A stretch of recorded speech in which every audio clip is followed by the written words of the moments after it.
Top story of today, the TikTok's war on men. And the victim of last week's incident was this guy. Well, I should probably start saying, it is you.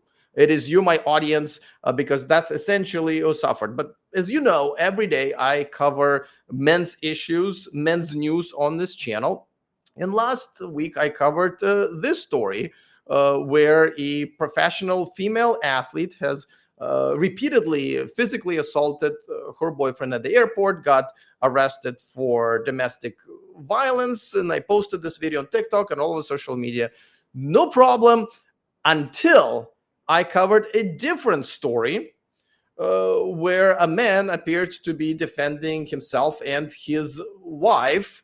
And I've actually blurred out the couple of punches that he threw at the last girl in self defense and posted on social media everywhere. And it was fine until TikTok said, you can't post that here. And they essentially banned this video from For You page, which is essentially like banning it from the entire platform, saying, oh, that is too much violence. As a matter of fact, the funny thing is right here, it says that this platform is not a space to intentionally shock, upset, or disgust others.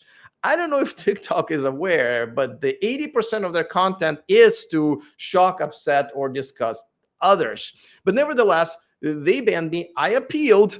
And of course, they said no. And this is not the first time it happened. Essentially, the pro man, men's rights, anti domestic violence content gets censored. However, the assault, the domestic violence, the anti men rhetoric is very much welcome on TikTok. And this is going to go on and on and on. I will tell you why. I think it's happening. There's no way 100% to know why, but there's a couple of theories. But overall, TikTok is and I guess this is almost like a second part of the story. TikTok has been a great welcoming place to videos that promote violence against men, domestic violence against men, while they absolutely do not allow any type of, pro men, men's rights content. This is an account that has millions of followers, tens and tens of millions of views, and they essentially glorify violence against men. Like in this video, check this out. My wife and I have been happily married for 2 years. We've been married for 13. Yeah, but only 2 of them were happy. As I walk through the valley of the shadow of death, I take a look at my... Right. And, if you actually freeze this, it is a frying pan flying into his head. Where I'm from, it's called assault with a deadly weapon. But for TikTok, this is funny, right? Domestic violence against men is always funny, on TikTok especially. Now, I decided like, okay, wow, that sounds pretty violent. Let me see if I can report this piece of content. I'm sure that's going to get banned just like mine, right? As a matter of fact, when you're trying to report something, it says, let's see, let me find this. It says that showing, promoting, or threatening physical violence is not allowed on that platform. So I thought, for sure, this is going to get banned, of course. But as you can probably guess, no violation. No. Listen, as long as a man is a victim of domestic violence, it's funny, right? But the other way around, no. Fuck you. Get the fuck off our platform. And again, this is not an uncommon policy on TikTok. Now, officially, of course, their terms of use say no violence. I mean, you just see it and just saw it in a couple of places that I showed you, that they're saying, yeah, absolutely. What, us? No violence here.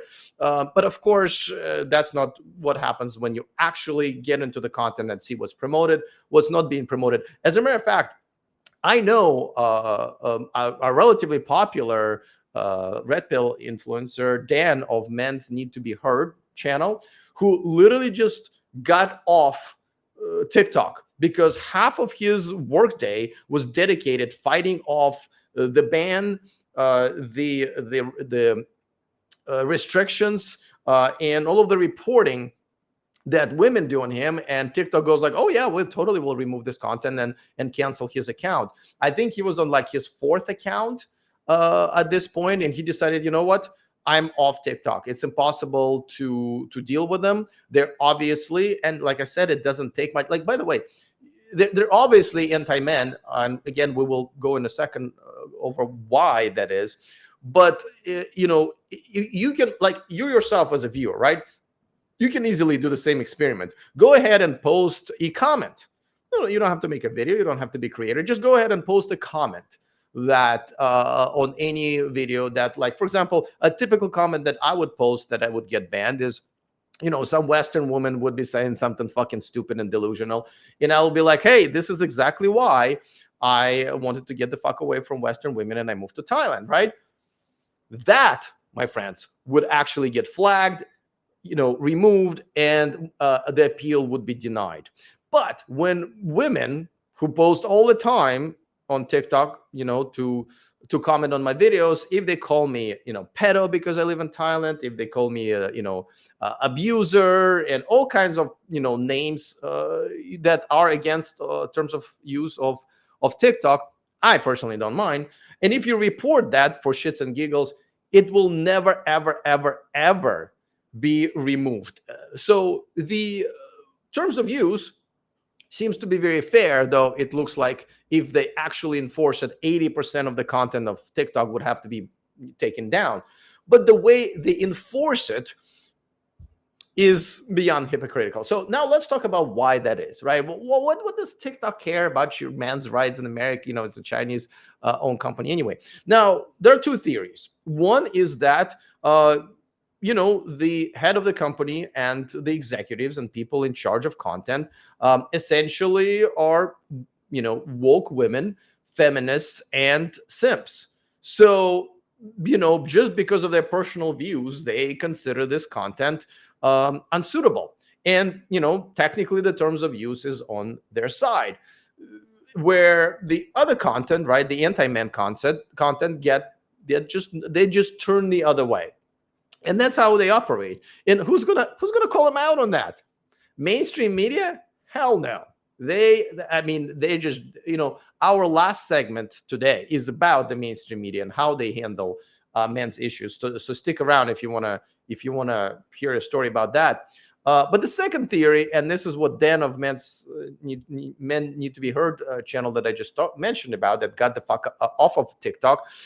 His theory is that the Chinese government owned TikTok. Basically, that's their policy. What's the best way to essentially bring down a country is you essentially break the bonds between men and women. And boy, that's been a successful campaign if that's what's really happening.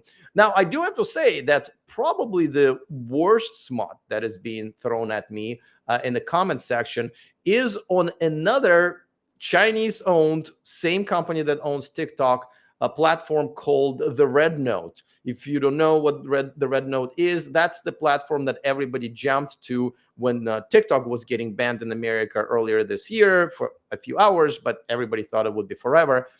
Now, the irony there, of course, is that it's owned by the same company, the same Chinese government as TikTok.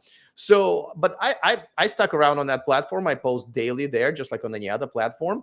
And no other platform, even like TikTok, doesn't tolerate as much, anti-men comments and content as that. And they also absolutely love posting cruel videos of animal torture. This is just Chinese-owned, platforms. That's what they into, I guess.